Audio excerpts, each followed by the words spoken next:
हरिद्वार के मनसा देवी मंदिर में मची भगदड़, 6 लोगों की मौत, 1 दर्जन से ज्यादा लोग घायल। श्रद्धालु की भारी भीड़ की वजह से हुई घटना।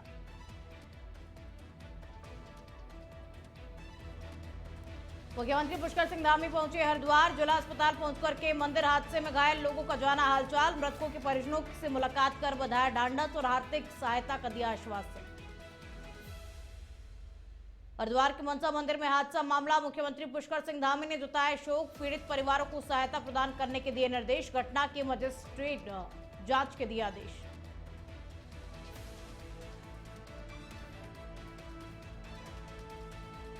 प्रदेश में 5557 आपदा सखी बनाने का फैसला, आपदा से निपटने के लिए महिलाओं को दी जाएगी ट्रेनिंग और राज्य आपदा प्रबंधन विभाग देगा महिलाओं को प्रशिक्षण।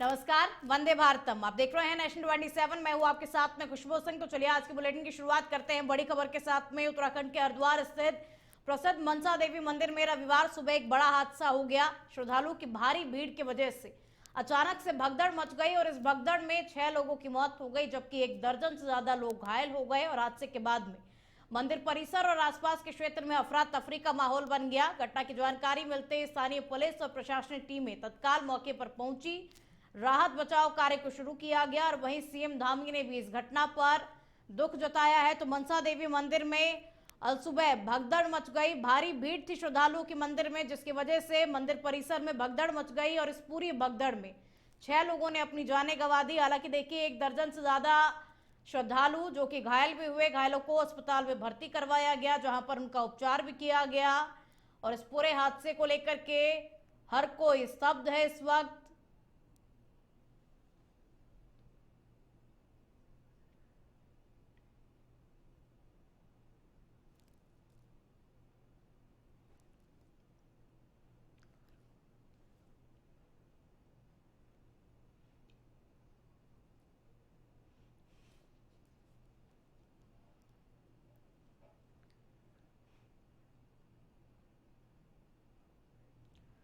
हरिद्वार में मां मनसा देवी हादसे के बाद में उत्तराखंड के मुख्यमंत्री पुष्कर सिंह धामी हरिद्वार पहुंचे और यहां उन्होंने जिला अस्पताल में घायलों का हालचाल जाना, मृतकों के परिजनों से मुलाकात कर दुख जताया और साथ ही जोशी ने उन्हें हर संभव मदद का आश्वासन दिया। मंत्री ने आर्थिक सहायता देने की बात कही और हादसे के निष्पक्ष जांच का भरोसा दिलाते हुए घटना पर गहरा दुख भी जताया है। तो मुख्यमंत्री पुष्कर सिंह धामी ने इस पूरे हादसे को लेकर के गहरा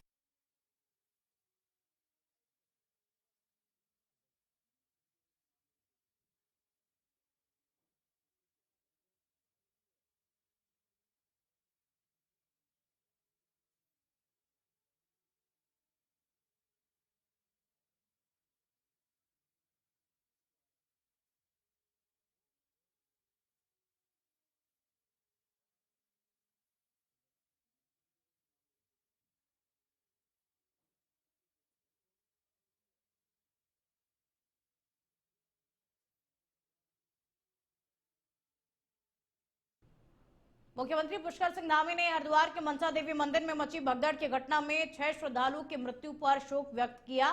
सीएम धामी ने पीड़ित परिवारों को हर संभव सहायता प्रदान करने के निर्देश दिए और इस दौरान उन्होंने कहा कि राज्य सरकार इस दुख की घड़ी में शोक संतप्त परिवारों के साथ में मजबूती के साथ में खड़ी है और घटना में मृतकों के परिवार वालों को 2 लाख रुपए और घायलों को 50,000 रुपए की सहायता प्रदान की जाएगी। मुख्यमंत्री के निर्देश पर जिला अधिकारी हरिद्वार को घटना की मजिस्ट्रियल जांच के आदेश दिए गए और जिला अधिकारी हरिद्वार को त्वरित कार्रवाई के निर्देश दिए गए और साथ ही भविष्य में ऐसी घटनाओं की पुनरावृत्ति को रोकने के लिए भीड़ प्रबंधन और सुरक्षा व्यवस्थाओं की गहन समीक्षा की जा रही है।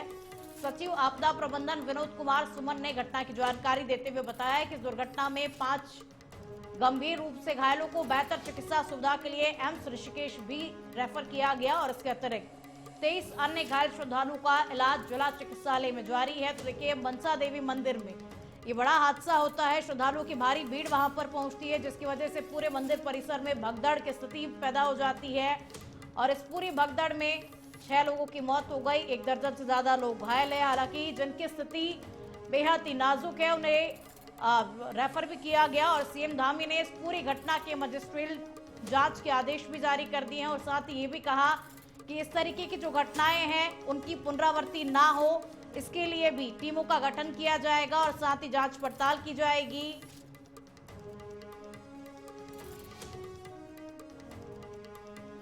आज प्रातःकाल 9 बजे के आसपास एक बहुत दुर्भाग्यपूर्ण घटना घटित हुई मनसा देवी मंदिर हरिद्वार में।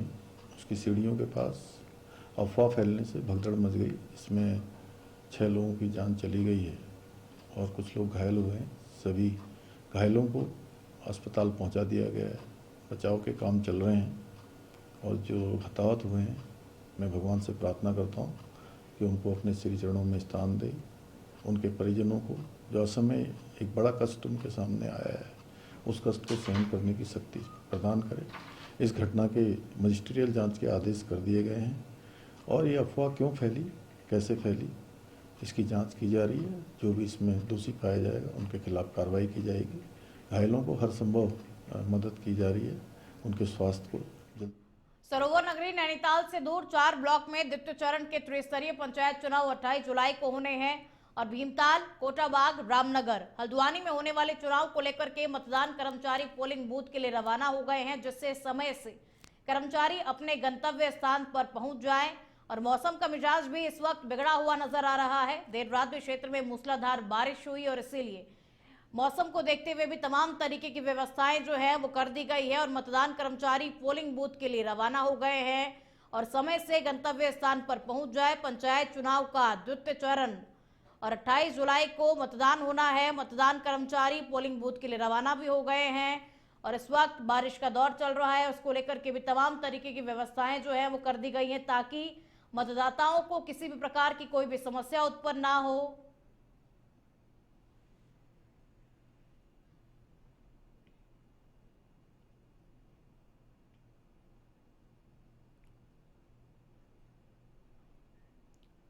हरिद्वार में मां मनसा देवी हादसे के बाद में उत्तराखंड के कैबिनेट मंत्री गणेश जोशी हरिद्वार पहुंचे और यहां उन्होंने जिला अस्पताल में घायलों का हालचाल जाना, मृतकों के परिजनों से मुलाकात कर दुख भी जताया और साथ ही जोशी ने उन्हें हर संभव मदद का आश्वासन दिया। मंत्री ने आर्थिक सहायता देने की बात कही और हादसे के निष्पक्ष जांच का भरोसा दिलाते हुए घटना पर गहरा दुख भी जताया। तो मृतकों के परिवार वालों से भी मुलाकात की और साथ ही इस पूरी घटना पर गहरा दुख भी व्यक्त किया। हरिद्वार में मां मनसा देवी में भगदड़ मची जिसकी वजह से हादसा हुआ।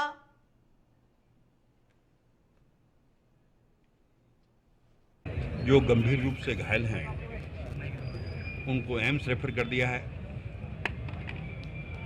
और बाकी लोगों का इलाज यहाँ पर चल रहा है। मैं खुद उनकी हालत देख के आ रहा हूँ, उनकी हालत ठीक है और इस संकट की घड़ी में पूरी सरकार उनके साथ में खड़ी है। हमारे पूरे सीएमओ, सारे डॉक्टर्स, हमारे जिला अधिकारी, हमारे कप्तान, सारे लोग यहाँ पर हैं और क्योंकि इसमें अधिकतर लोग मैंने जैसे उनसे बातचीत की बिहार, बरेली, अन्य बाहर के क्षेत्रों के हैं और इस संकट की घड़ी में हमारी पूरी सरकार इनके साथ में खड़ी है। उत्तराखंड में आपदा से निपटने के लिए अब महिलाओं को भी ट्रेनिंग दी जाएगी और राज्य आपदा प्रबंधन विभाग ने स्वयं सहायता समूह से जुड़ी हुई महिलाओं को ये ट्रेनिंग देने का फैसला किया है और जल्द ही प्रदेश भर में ट्रेनिंग अभियान की शुरुआत कर दी जाएगी जिससे कि आपदा की घटना के दौरान राहत और बचाव में महिलाएं भी सहयोग दे सके। प्रदेश के पर्वतीय जिले आपदा की दृष्टि से अति संवेदनशील है और खासतौर पर बरसात के मौसम में सुदूरवर्ती क्षेत्र में राहत और बचाव कार्य पहुंचने में काफी दिक्कतों का सामना करना पड़ता है। सचिव आपदा प्रबंधन विनोद कुमार सुमन ने बताया कि प्रदेश भर में तकरीबन 65,000 स्वयं सहायता समूह है और जिनमें से 5 लाख महिलाएं भी इससे जुड़ी हुई हैं। उन्होंने बताया कि इन महिलाओं को आपदा प्रबंधन विभाग ट्रेड करता है, तो आपदा जैसी स्थिति से निपटने के लिए ये विभाग के लिए भी एक बड़ी राहत की बात है और इसीलिए अब महिलाओं को ट्रेनिंग दी जाएगी, महिलाओं को आगे लेके आया जाएगा ताकि ऐसी स्थिति से निपटने के लिए महिलाएं भी तैयार रहें। देखिए, आपदा सखी योजना इस तरह से है कि हमारे पास प्रदेश में करीब 65,000 के आसपास स्वयं सहायता समूह हैं जिसमें से लगभग 5 लाख मेंबर्स या परिवार जुड़े हुए हैं। तो हम लोगों ने एक ये सोचा कि अगर हम इनको ट्रेनिंग दे दें तो इसके माध्यम से हम 5 लाख परिवार तक पहुंचाएंगे सीधे सीधे, और जिस परिवार में जानकारी बखूबी होगी वो आपदा से अपना बचाव कर सकेगा। तो इस कॉन्सेप्ट को ध्यान में रखते हुए हम 65,000 लोगों में से कुछ लोगों को मास्टर ट्रेनर बनाएंगे, और उनके माध्यम से हम जो आपदा के जो ग्रुप के लोग हैं, जो स्वयं सहायता समूह के लोग हैं, उनको हम ट्रेन करेंगे, और उनके माध्यम से फिर समूह के सभी लोगों को ट्रेन करेंगे, फिर वो बाकी अपने परिवार में और बाकी जगह ट्रेनिंग करेंगे। इसके साथ साथ आपदा सखी जो विद्यालय हमारे हैं, हर एक विद्यालय में जाएंगे, वहाँ लोगों को ट्रेन करेंगे, जो सरकारी कार्यालय हैं वहाँ पे जाएंगे, और विलेज लेवल पे जाके लोगों को ट्रेन करेंगे।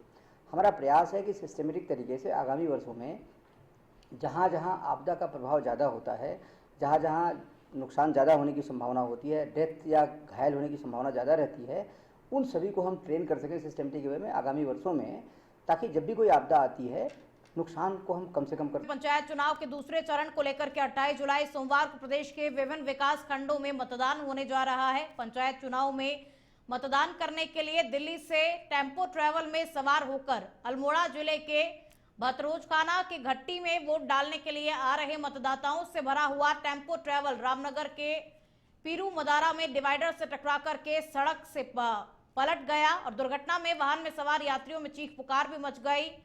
सभी घायलों को उपचार के लिए तुरंत रामनगर के सरकारी अस्पताल लाया गया। दुर्घटना में 11 मतदाता घायल हो गए, जिसमें से 2 की हालत गंभीर होने के चलते चिकित्सकों ने उन्हें प्राथमिक उपचार के बाद में हायर सेंटर रेफर कर दिया ताकि उनकी स्थिति को सुधारा जा सके। तो यात्रियों से भरा हुआ टेम्पो ट्रैवलर डिवाइडर से टकरा गया और सड़क पर पलट गया, जिसमें कि मतदाता जो सवार थे उन्हें चोटें आ गई, वो घायल हो गए। ये दुर्घटना जैसे आए, ड्राइवर को झपकी सी आई और गाड़ी डिवाइडर पर टकरा गई पीरू मदारा पर, और एकदम पर गाड़ी पलट गई। उसके बाद किसी को होश नहीं रहा कहाँ है क्या है करके। आप दिल्ली से कहाँ जा रहे थे, किस लिए जा रहे थे? हम कल जो इलेक्शन है मंडे को प्रधानी का, हम बमेली जा रहे। उत्तराखंड में 19 अगस्त से मानसून सत्र की शुरुआत हो रही है, लेकिन प्रदेश में संसदीय कार्य मंत्री का पद खाली है और सदन में संसदीय कार्य मंत्री की अहम भूमिका होती है। और ऐसे में ये सवाल खड़े होने लगे हैं कि सत्र के दौरान सरकार की ओर से संसदीय और विधायी कार्यों का पद कौन संभालेगा, और वहीं सत्र से पहले मंत्रिमंडल विस्तार को लेकर की भी चर्चाएं फिर से शुरू हो गई हैं। और इसी पर देखिए हमारी एक खास रिपोर्ट। सदन में सत्र के दौरान संसदीय कार्य मंत्री का अहम रोल होता है।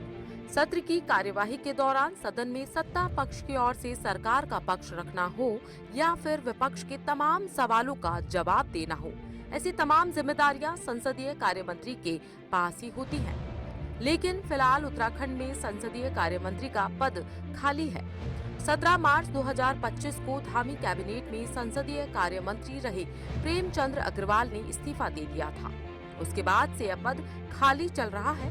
अब 19 तारीख से विधानसभा सत्र शुरू होने जा रहा है। ऐसे में उससे पहले संसदीय कार्य मंत्री की जिम्मेदारी कौन संभालेगा, इसको लेकर चर्चाएं तेज हो गई हैं। बीजेपी प्रदेश अध्यक्ष महेंद्र भट्ट ने कहा है कि मुख्यमंत्री पुष्कर सिंह धामी हर तरह के निर्णय लेने में सक्षम हैं और अभी सत्र शुरू होने में काफी समय है। उससे पहले मुख्यमंत्री संसदीय कार्य मंत्री की घोषणा करेंगे। तो माननीय मुख्यमंत्री जी हर चीज के निर्णय लेने के स्वतंत्र है। सदन की कार्रवाई अभी 1 माह शेष है। बहुत जल्दी माननीय मुख्यमंत्री जी कौन से कार्य मंत्री होंगे उसकी विरोध में घोषणा करेंगे। हाँ, ये बड़ी बात है, इस बार का सत्र देशकाल राजधानी गैरसैंण में होने जा रहा है। इस निर्णय के लिए मुख्यमंत्री का हम स्वागत आभार। वहीं दूसरी ओर विपक्षी पार्टी कांग्रेस इसको लेकर सरकार की चुटकी ले रही है।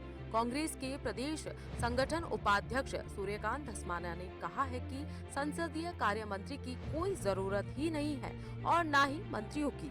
वे स्वयं सब काम संभाल सकते हैं, जैसे केंद्र में प्रधानमंत्री नरेंद्र मोदी कर रहे हैं। जरूरत ही नहीं है संसदीय कार्य मंत्री की। संसदीय कार्य मंत्री का काम क्या होता है? संसदीय कार्य मंत्री का काम होता है कि विपक्ष को साधे, फ्लोर ऑफ द हाउस उसको मैनेज करे, ये काम होता है। कैसे विधानसभा सुचारू रूप से चले, ये काम होता है।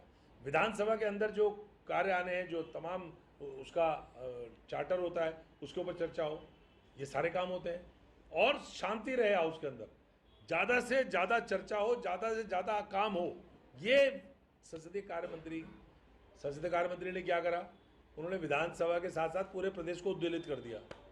क्या करना है ऐसे संसदीय कार्य मंत्री का?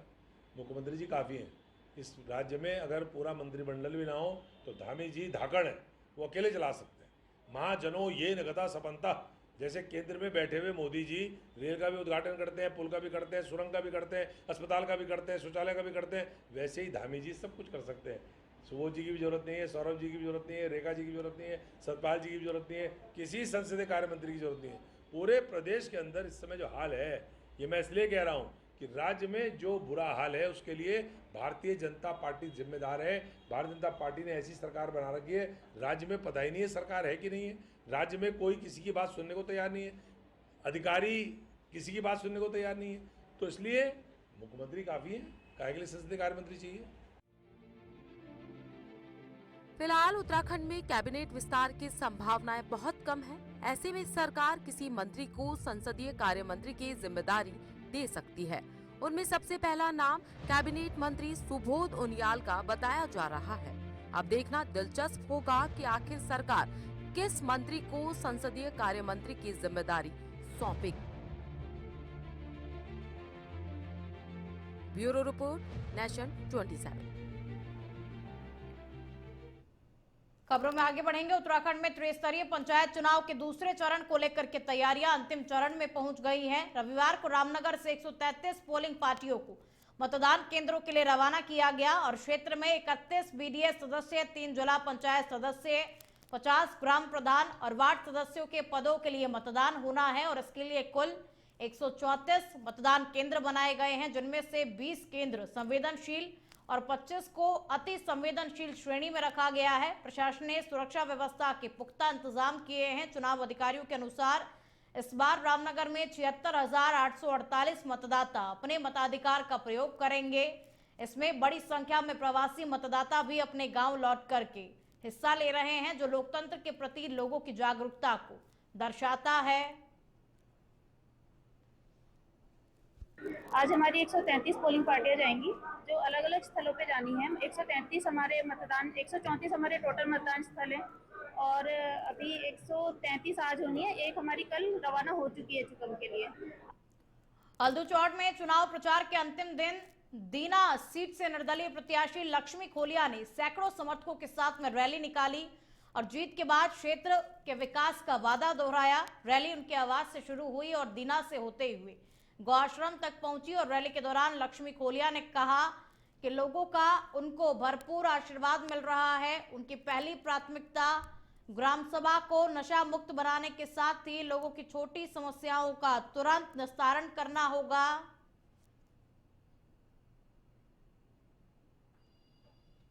जो उत्साह था लोगों में, मातृशक्ति में, युवाओं में, बुजुर्गों में, और आपने भी देखा कि कितनी कड़कड़ाती धूप थी और उस धूप में तमाम लोग आए। मैं उनका तहे दिल से धन्यवाद करता हूं। और ये विजय पथ की ओर अग्रसर बढ़ रहे हैं और जो विजय पथ 28 तारीख को सभी मेरे सम्मानित ग्रामवासी आइसक्रीम पर मोहर लगाकर इस विजय पथ की पताका को फहराएंगे और गांव के रुके हुए विकास कार्य जो लोग नहीं कर पाए, उन विकास कार्यों को मैं धर्मपत्नी जी के सहयोग से इस कार्यक्रम को पूर्ण करेंगे और गाँव के विकास की नई इबारत।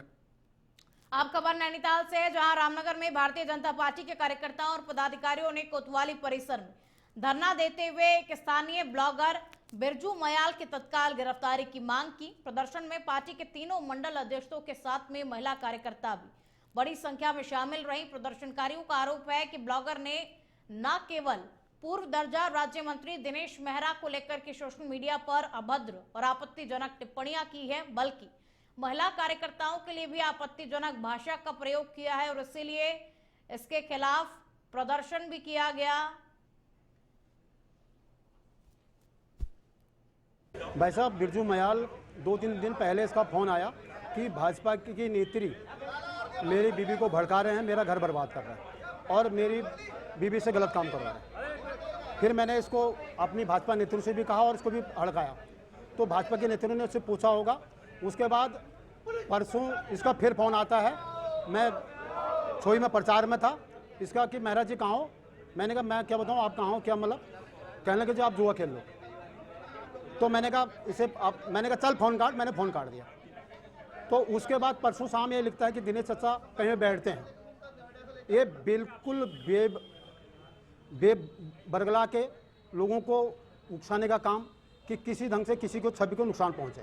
नहीं, ये रामनगर में हम सब जानते हैं कि बिरजू मयाल नाम का जो मेंटल आदमी पागल आदमी जो इस शहर में घूम रहा है, पूर्व में भी लगातार वो हमारे संगठन के पदाधिकारियों के खिलाफ, हमारे माननीय मुख्यमंत्री जी के खिलाफ, हमारी सरकार के खिलाफ अनाप शनाप, एक होता है कि सरकार की आलोचना करना, एक ये होता है कि इसके खिलाफ अनाप शनाप जो मन में आए बकते चले जाओ, गाली गलौज उल्टा सुल्टा अनाप शनाप बकना, उसको बकना कहा जाता है। वो आदमी बक रहा है और पूर्व में उसने मेरे को भी फ़ोन पर धमकी दी, उसकी भी कंप्लेंट मैंने यहाँ कराई हुई है। हमारी महिला नेत्रियाँ हैं, उनके से भी जाके उसने बताया कि उन्होंने छेड़खानी की, उनके साथ बदतमीजी की, उन्हें घर पर जाके की। आज हमारे दिनेश मेहरा जी हमारे